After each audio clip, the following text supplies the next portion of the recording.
Hi, welcome back to my channel. మీ తెలుగు అమ్మాయి in Paris. ఎలా ఉన్నారు అందరూ? నేనైతే చాలా బాగున్నాను. మీరు కూడా బాగున్నారని అనుకుంటున్నాను. అండ్ లాస్ట్ టైం ఇలా వీడియో చేసినప్పుడు నాకు చాలా బాగా అనిపించింది అనమాట. ఎప్పుడు కూడా నేను వాయిస్ ఓవర్ ఇస్తాను అండ్ ఫ్రెండ్ ఏదైనా అయితే అది చూపిస్తాను, కవర్ చేయలేను. సో అందుకని ఇప్పుడైతే ఈరోజు మా యానివర్సరీ. సో కానీ ఏంటి అంటే మేము బయట వెకేషన్కి కానీ ఈవినింగ్ అయితే ప్లాన్స్ ఉన్నాయి, కానీ బయట వెకేషన్కి అయితే వెళ్ళలేదు. అది చెప్పాం కదా, రీసెంట్గానే నాకు 3 months బ్యాక్ డెలివరీ అయింది. సో బాబుకి ఇంకా డాక్యుమెంట్స్ రాలేదు కాబట్టి ఇంకెక్కడికి ప్లాన్ చేసుకోలేదు. లోకల్గా వెళ్దాం అనుకున్నాము, బట్ ఏంటంటే లోకల్గా వెళ్ళటానికి కూడా వాడికి కంప్లీట్గా ఇంకా అన్ని వ్యాక్సిన్స్ అవ్వలేదన్నమాట.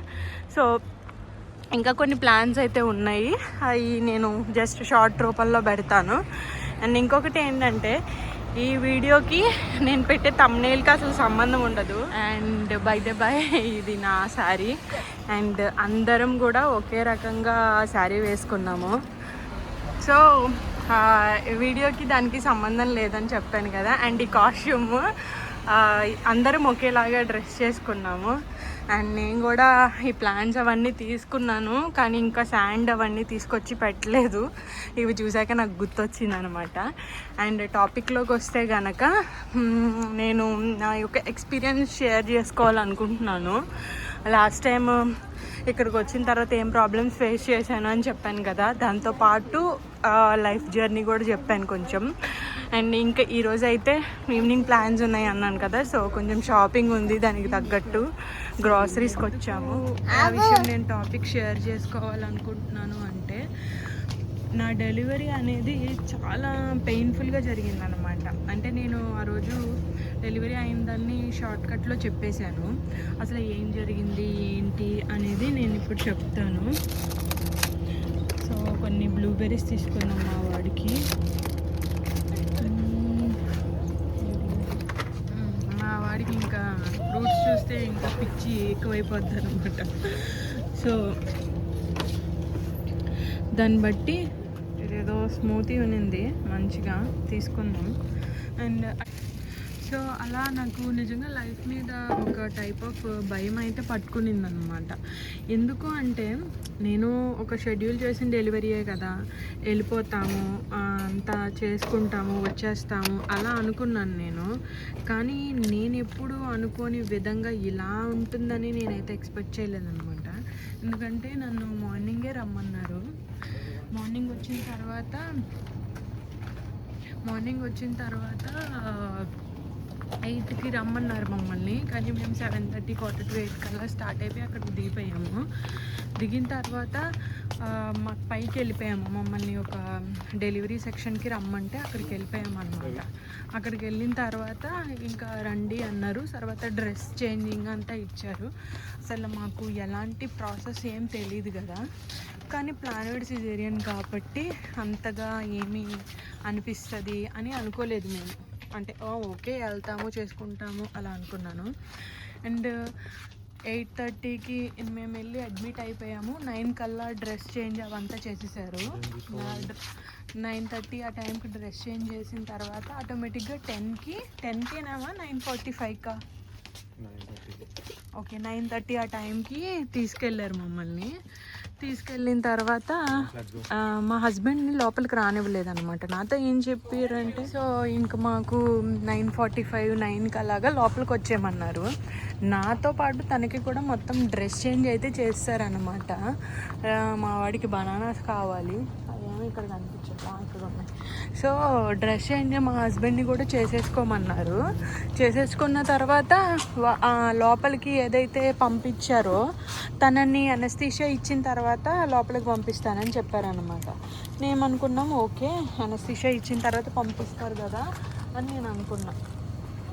తీరా చూస్తే అనస్థీషియా ఇచ్చారు, 10:30 అయిపోతుంది, నాకు డెలివరీ మొత్తం ఇది చేశారు. నాకు చాలా అంటే చాలా భయం వేసింది అనమాట. ఎందుకంటే తన్ని పంపిస్తానన్నారు, ఎందుకు పంపించట్లేదు, డెలివరీ మొత్తం మాట్లాడుకుంటున్నారు వాళ్ళు. నేను చెప్పాను కదా లాంగ్వేజ్ వచ్చిన తర్వాత డిసడ్వాంటేజ్ ఏంటి అని.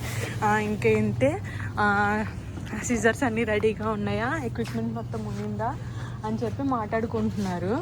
సో అలా మాట్లాడుకుంటున్నప్పుడు నాకు భయం వేసింది అనమాట. ఏంటి అతన్ని పిలుస్తానన్నారు రా. సో ఆ రోజు ఇంకా షాపింగ్ గ్రోసరీస్ అయితే చేసాం కదా, మా వాడు మధ్యలో గోల చేశాడు, అది కావాలి ఇది కావాలని చెప్పి. ఇంకా అది కంటిన్యూ చేయలేకపోయాను అనమాట. సో ఈ రోజు అయితే మళ్ళీ ఇంకో ప్లేస్కి, యాక్చువల్గా వెకేషన్స్ ఉన్నాయి, సో ఇంకా వ్లాగ్ కంటిన్యూ చేస్తాను. సో ఏం జరిగిందంటే చెప్పాను కదా 9:45 అయిపోయింది. ఈరోజు ఎందుకు అంత హ్యాపీగా తిరుగుతున్నారు కదా, ఈ టైంలో ఎందుకు ఇలాంటి విషయాలు షేర్ చేసుకోవచ్చు అని అనుకుంటవచ్చు. దానికి కారణం ఈ హ్యాపీనెస్కి ముందు నేను ఎలా దాన్ని క్రాస్ చేశాను అనేది చెప్తాను. సో ఏం జరిగిందంటే 9:45 అయిపోయింది. మా హస్బెండ్ని లోపలికి రానివ్వలా. మాకేం చెప్పారంటే అనస్థీషియా ఇచ్చిన వెంటనే పిలుస్తాము అని చెప్పారు. మేము అనుకున్నామంటే ఓకే అనస్థీషియా ఇచ్చిన వెంటనే పిలుస్తారు కదా అని అనుకున్నాము. తీరా చూస్తే అనస్థీషియా అయిపోయింది, వాళ్ళు మాట్లాడుకుంటుందంతా నాకు అర్థమవుతుంది. సో నాకు అనస్థీషియా ఇచ్చేటప్పుడు కూడా నేను తీసుకోవాలంటే మా హస్బెండే కావాలి అని నేను చెప్పా. వస్తాడు అంటున్నారు. అది వాళ్ళ రూల్. నా అనస్థీషియా ఇచ్చేంత వరకు పిలవకూడదు, అనస్థీషియా ఇచ్చిన తర్వాత ఇంకా స్టార్ట్ చేయాలి అని చెప్పి. సరే అని చెప్పి అనస్థీషియా ఇచ్చిన తర్వాత స్టార్ట్ చేయాలంటే అనస్థీషియా ఏదో జాగ్వార్ అంట అక్కడ ఉన్నింది. అనస్థీషియా ఇచ్చిన తర్వాత స్టార్ట్ చేయాలి అని అన్నారు. ఓకే అది వాళ్ళ రూల్ కదా, నేను ఇంకా రూల్ ఫాలో అవ్వాలని చెప్పి నేను ఏం చేశానంటే నర్స్ని పట్టుకున్నాను. అక్కడ ఉన్నింది, మీకు కూడా కనిపించిందని అనుకుంటున్నాను.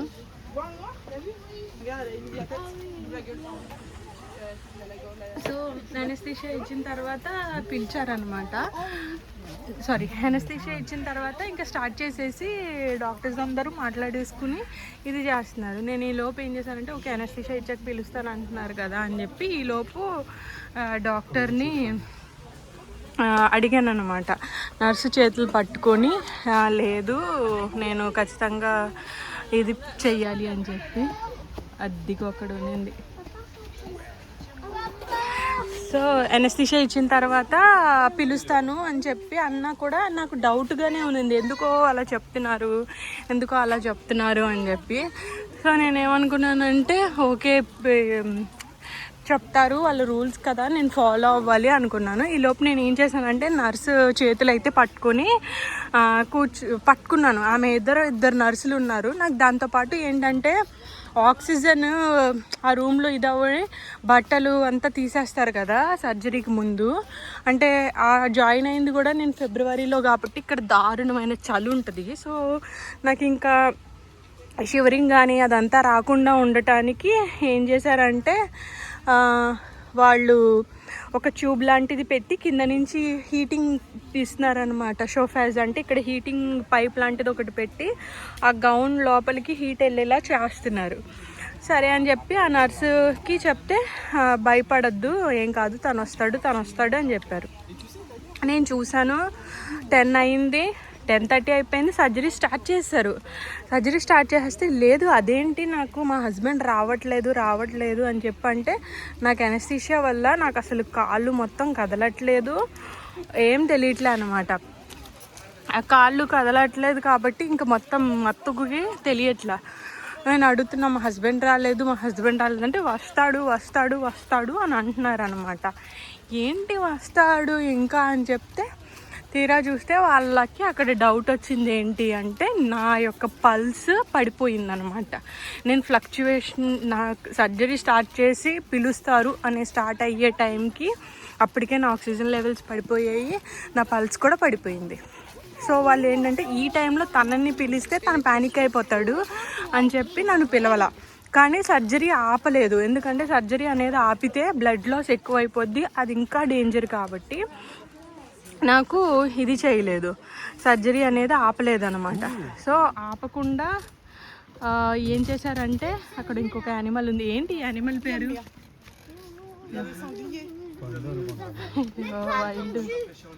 వైల్డ్ పిగ్స్ అనుకుంటా. అయితే ఆ అనెస్థీషియా వాళ్ళు ఇంకా అంతా అయిపోయింది. ఆ పల్స్ ఎవరైతే అందలేదో అనెస్థీషియా అనేది ఎంత పెద్ద రోల్ ప్లే చేస్తుందని నాకు ఇప్పుడే అర్థమైంది. ఎందుకంటే వాళ్ళు నాకు ఎప్పుడైతే పల్స్ పడిపోయి హార్ట్ ఇది కూడా ఇదవుతుందో, హార్ట్ చాలా దారుణంగా ఇదైపోతుంది, పల్స్ ఇదైపోతుంది అనమాట. సో వాళ్ళు ఏం చేశారంటే అనెస్థీషియా అతనికి కాల్ చేశారు వెంటనే. ఎందుకంటే అతను ఇచ్చేసి సర్జరీ అయ్యేంత వరకు అక్కడే ఉండి తిరుగుతూ ఉంటాడు మన పరిస్థితి బట్టి. సో ఆ తర్వాత అతన్ని కాల్ చేసి అతన్ని పిలిచేసరికి అతను చెప్పాడు డోస్ పెంచాలి ఇంకా అని చెప్పి. అంటే కానీ ఏంటంటే డోస్ పెంచితే నా బాడీ అనేది తట్టుకోగలుగుతుందో లేదో వాళ్ళకి తెలీదు. సో వాళ్ళకి ఆ డౌట్ ఉంది. వాళ్ళు నాకు ఆక్సిజన్ అందట్లా, సర్జరీ ఆపితే ఆ టైంలో రెస్పాండ్ అవ్వట్లేదు కాబట్టి బాడీ దారుణమైన బ్లడ్ లాస్ ఉంటుంది. అదంతా ఏమీ మా హస్బెండ్కి తెలీదు. మా హస్బెండ్ ఏమో నేను బయటికి వెళ్ళిన తర్వాత అడిగితే ఏం చెప్తున్నారంటే, నీకేం చెప్పారు వాళ్ళు?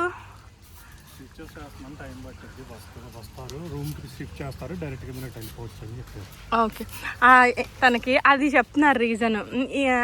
నేను 10:30కి నాకు సర్జరీ అవుతూ ఉంది. కరెక్ట్గా బాబు బయటకు వచ్చేసాడు.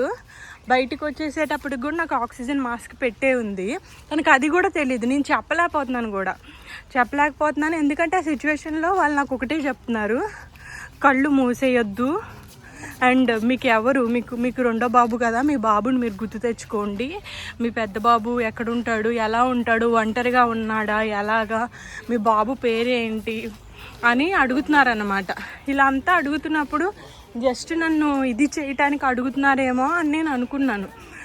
కానీ 10:30కి కరెక్ట్గా బాబు డెలివరీ అయ్యాడు.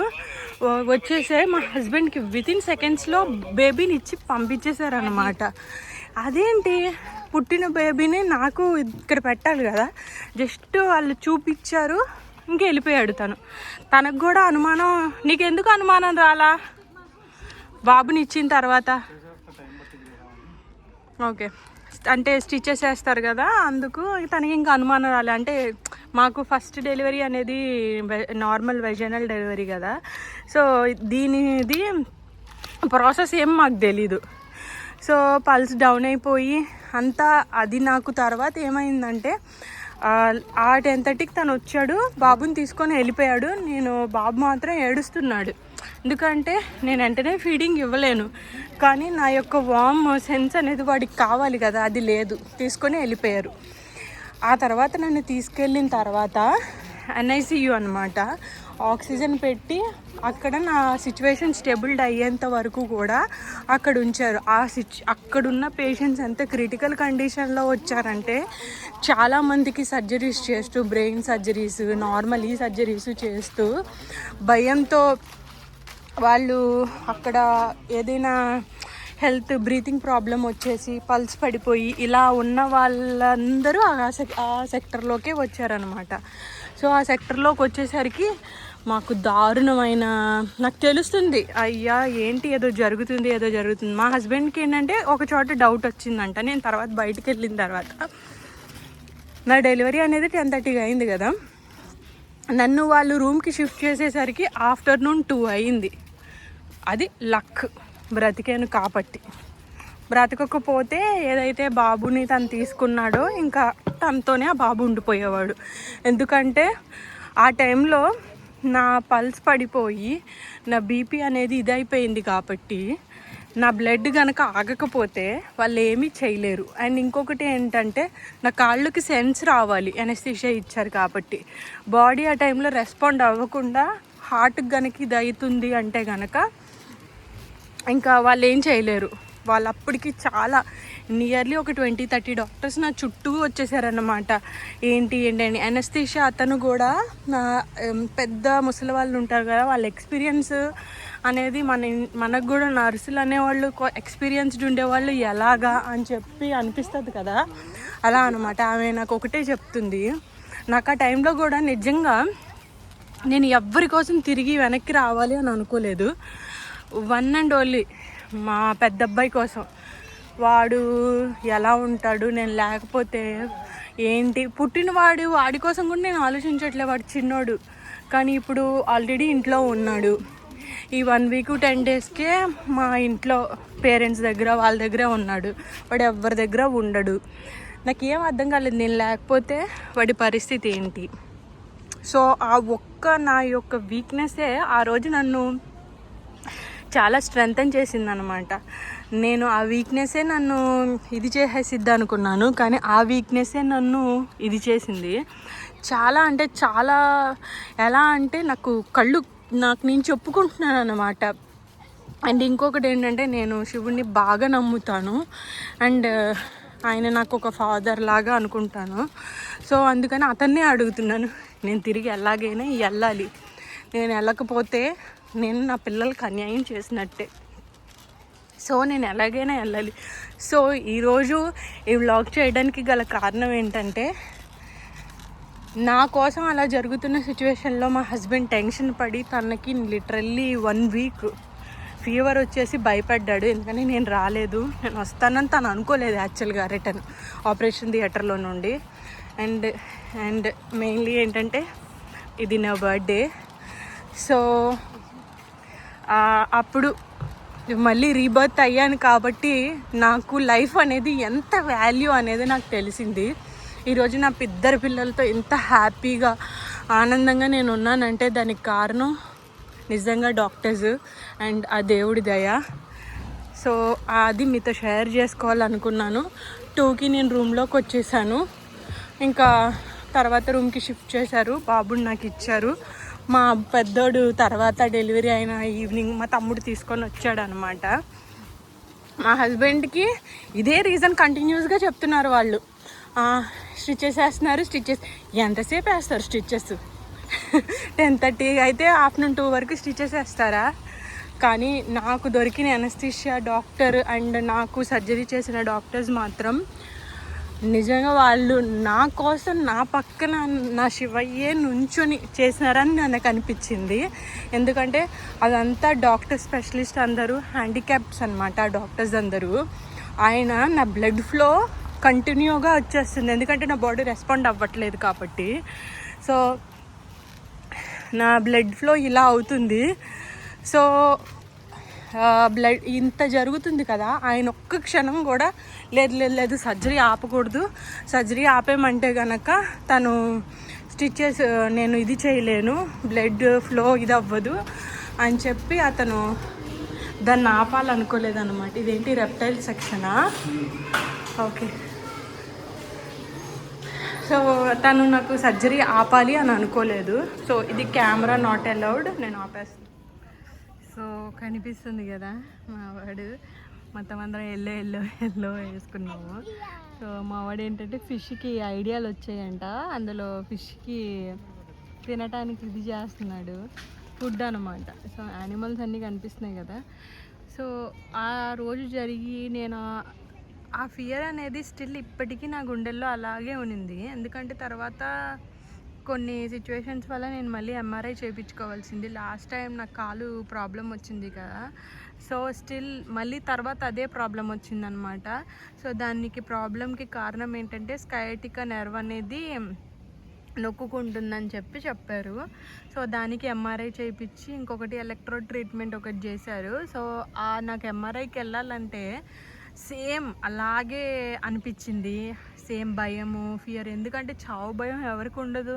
చావుని అనుకోకుండా చూసి వస్తే ఆ భయం ఖచ్చితంగా తెలుస్తుంది. నేను నవ్వుతున్నాను కానీ ఆ తర్వాత చాలా క్రిటికల్ అయిపోయింది మా సిచ్యువేషన్. ఎందుకంటే ఆ రోజు నైట్ మాత్రం మా హస్బెండ్ నాతో ఉన్నాడు, తనకి ఏం జరుగుద్దో తెలియక టెన్షన్ పడ్డాడు కదా. తర్వాత ఇంకా నైట్కి ఫుల్ ఫీవరు. అసలు నేను ఇంటికి వెళ్ళే రోజు నన్ను తీసుకురావడానికి డిశ్చార్జ్ అయిన రోజు వచ్చాడు. మా తమ్ముడు కంప్లీట్గా తన్ని ఇంకా చూసుకుంటా ఉన్నాడు అన్నమాట.